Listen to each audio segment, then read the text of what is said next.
9/11 is a day the world thought no one would ever forget. However, students at Grandview this year would have no memory of that day. This month marks its 18 years anniversary. Viewfinder set out to find people on campus who are old enough to remember that day. This is what they remember. I remember an announcement.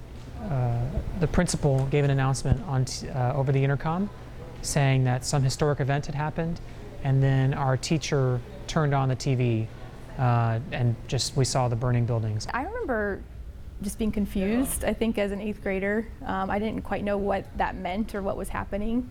But all the teachers were sad, were just shocked and sad. So I think a lot of my emotions probably fed off theirs. I remember it clearly. I was sitting in class. It was my first year of graduate school working on my master's degree, and we were in a class talking about how we needed to make spaces inclusive for students of all race, class, gender, sexuality, religion, nationality. I remember the news clips of the first plane hitting and then having that tension and just really shocked response when the second plane hit. Obviously that kind of terror event had never happened that close to home. I usually get up pretty early in the morning and I turned on the news.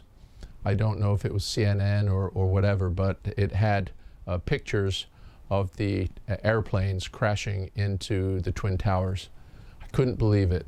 I think 9/11, especially for the first year or so afterward, just made me really nervous and anxious about being in a public place. I think over the years I've learned a lot about just racial profiling, religious inequity, and making stereotypes based on religion. I've learned a lot.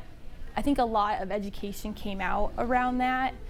It shaped how I approach teaching, because one of the things that was immediately clear in the aftermath of that is that we went to our worst impulses. Well, I think it showed, especially the United States and perhaps the world, that terrorism can strike any time, that no country is safe.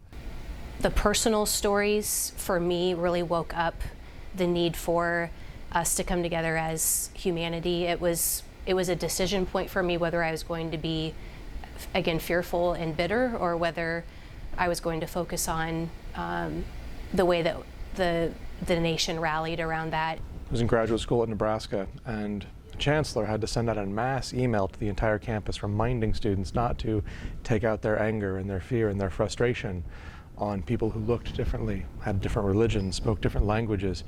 Didn't stop students from doing it. I watched my classmates stop coming to class because they were afraid, they were fearful. Some of them received death threats, some of them were assaulted. Some of my classmates had family members murdered as hate crimes in the aftermath of 9/11. So as much as 9/11 was a tragedy, we didn't go to our best places afterwards. And I think we forget that. I think we try and hide that. And I'm reminded of that consistently, especially in classrooms when people very quickly forget that the whole point of the grand experiment that was America was about making an open and inclusive place for everyone. 9/11 is a reminder of how often we failed to do that.